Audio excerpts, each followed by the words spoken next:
This is a roast of some Yemen Red Marquaha from 2016. I'm getting near the end of this particular batch. And when I roast, I use Excel files. This is the previous roast I did back on June 23rd, where I actually write down particular values. I have my fan settings, when I hit end of drying, which on my roaster is about 280 Fahrenheit, and then I reduce the heat level approximately 40 degrees before first crack. Oh, and that's my roaster telling me it's time. So let's see, I'm going to go ahead and start this, and then take control where I've got my super on over here, and then do that, and now I get rid of the beeping. So now artisan will actually start once I get up to 200 degrees here. So let me go back to what I was talking about, which was Excel. So anyway, I have a printout, actually, a piece of paper with this on it.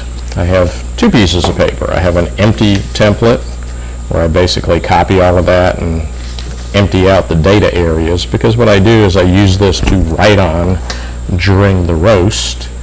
So the other one is here. So that's, August 3rd. I'm roasting 215 grams. I'm using my new Hottop B-2K Plus, and this is about 1 minute and 45 roast. So my target is to stop the roast at the earlier of when I hit 28 degrees above the starting bean temperature, which usually it's 370 for first crack. And of course that's, this is what I did on the previous roast. 370 was first crack. I hit that at 735, 399. So actually I missed it by a degree. It was 29 degrees instead of 28. So this is just based on numerous roasts of this coffee. I determined that this was about the best result. A newer Yemen that I've been roasting actually turns out better not being roasted quite so far as 28 degrees after the start temperature at first crack. So anyway, what else can I say? This is what my alarms are based on, these drops in the fan speed and the heat level at these time points. So now I'll go ahead and go back to Artisan and look at those alarms. Well, actually, before I do that, I notice my environmental temperature is 310, so it's going to tell me momentarily, yes, low beans. So I'll go ahead and do that now. Once it gets to 325 or thereabouts is when I'll toss in the green coffee. Okay.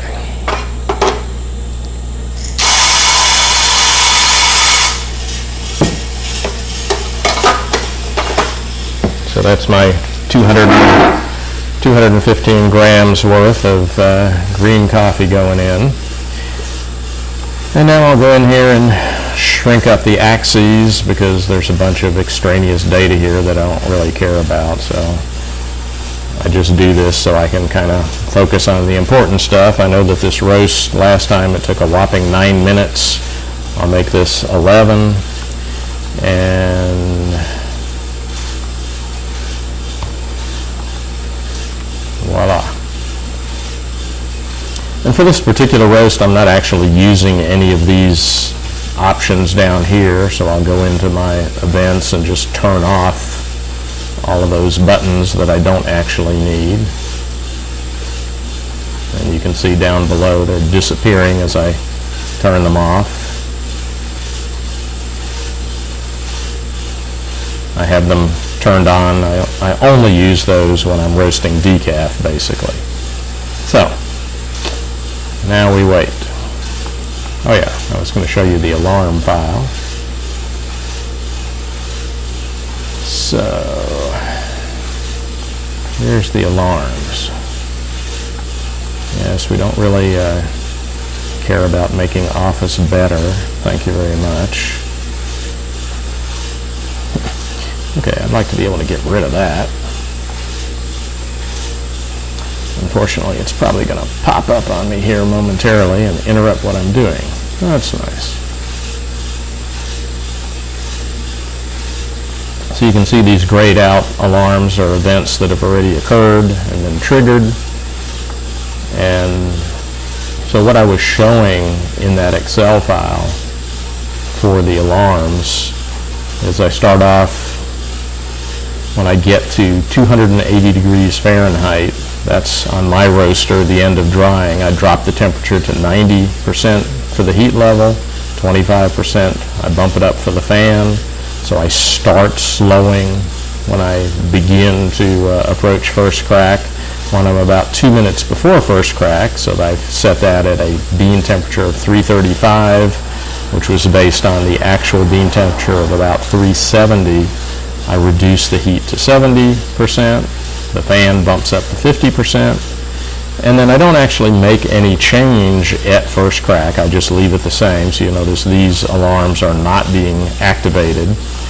And then once I get to 30 seconds after the start of first crack, I drop the heat level down to 50% and then 40%, 30 seconds later, and I also drop the fan speed. So this is just, some minor finagling with the heat level and the fan level based on previous roasts. Other than that, there's not really much to say. I have audible alerts there. I guess that was, you may have seen that when I get to those various time points, I'll have an audible notification that kind of reminds me what it is I'm supposed to be doing. It's also part of the reason why I have these pieces of paper where I write down these bean temperatures every 30 seconds. That's so I'm focusing on the roast and not getting distracted by doing anything else, and also allows me to very closely monitor. This is a visual comparison of how the curves are compared to the previous roast, and I also write down the numbers too, so I have data going back for pretty much every roast I've done in the Hottop. So that was my notification when I got to 270. That was my audible indication that I'm going to start reducing the power and increasing the fan. And I use a variac to adjust the voltage level. And that's simply because I live in Atlanta, Georgia, where it gets really, really hot and everybody has air conditioners. And, at this time of the day, the air conditioners have already kicked in everywhere, and it sucks a lot of power out. So I kind of learned the hard way that when I wasn't using a variac and I was roasting, it made a difference in the roasts. It slowed down the roast by about 30 seconds in the summertime. And I'm just basically trying to, be consistent about the roasts. I don't want them to get too much slower, because for some coffee it does make a difference in the taste, generally speaking. These roasts are so fast. Like on this particular roaster, this is kind of crazy. I don't have many coffees that I roast this quickly. I actually hit first crack in 7.5 minutes. Most of my coffees are closer to like 9 minutes for first crack. So it's a bit unusual. There's not really a whole lot else to tell you about this roast. It's, it looks like it's going a little more slowly than last time, which is just totally random. That was back in June when I roasted this coffee previously. So it looks like I'm maybe 15, 20 seconds slower. Oh yeah, I forgot to write down when I hit that previous event. I think it was about 4 minutes and 10 seconds, so that was about 10 seconds slower. So I had 2 events that occurred. And of course I could actually see that by, well, it doesn't really matter. Here's how I can look at the previous one. If I go back to event number 4, that was at 4:12, so yeah, I guessed right. So that was 10 seconds slower than before. I'm coming up on 3:35, so I'm going to get another notification, another audible alarm telling me that I'm getting ready to make another drop. Very low voltage. There it is. So I'm going to be dropping from 90% power to 70%. So you can, nice big loud car went by. You can see that, this roast curve isn't perfect here. It would be perfect if it didn't have this little bump in the end here where the rate of rise increases. But, for the last 30 seconds, I'm not going to worry about it. at that point I've already reduced the temperature and everything. I could probably get rid of it by making a minor adjustment at the end of the roast, but it doesn't always happen. So this is, close enough for city work. Believe me, I test this by drinking the coffee, and based on how the coffee tastes, I don't really see any bad effects of that. So this particular coffee hits first crack around 370. And again, these bean temperatures, all the temperatures recorded on this hot top are about 20 degrees less than what most people post when they're roasting on other roasters, and they post the results out at, say, homebarista.com. So, my numbers just look different. 10 degrees. But as everybody says, the fact that, you want consistency from one roast to the next. So as long as you know what your target is, that's fine. So I'm beginning to get some first crack excitement here. And so I'm getting ready to indicate when first crack occurs.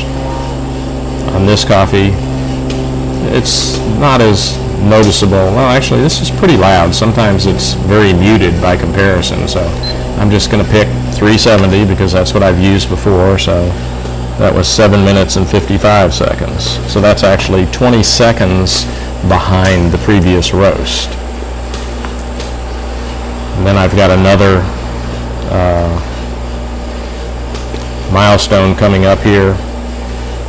Going to be dropping the heat level from 70 to 50 in a few seconds. And then I record the temperature there, so that's interesting. Temperature's a little higher, so you can see this. We're accelerating a bit. We're getting closer to the previous roast, so it's catching up some. And this curve is going to look different at the end of the roast. It actually applies a bunch of post-roast smoothing to it, so what can I say?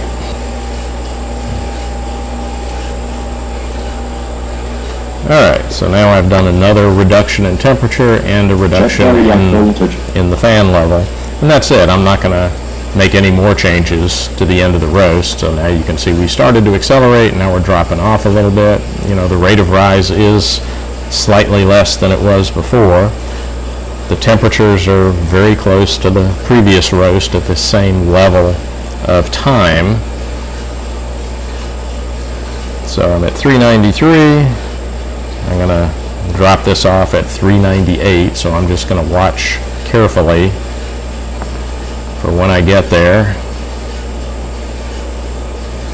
And boom, that was almost exactly as expected.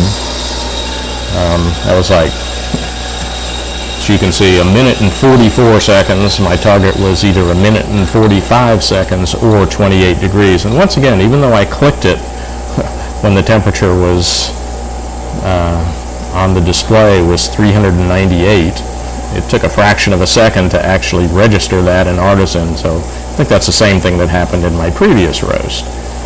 And here's my little bump in the curve at the end, so that's fairly consistent. And that's it for the roast. So I hit the A button to auto-save my profile. And now I'm just going to set a clock for 4 minutes and let the cooling cycle continue, and then I'll close Artisan, which will actually shut off the roaster. That's one of those features of the new hot top, that it has much closer control over the roaster than the previous one did. So if I actually exited the Artisan software right now, the roaster would just shut off in the middle of cooling the beans, which I don't really want that to happen. So that's it for this particular roast.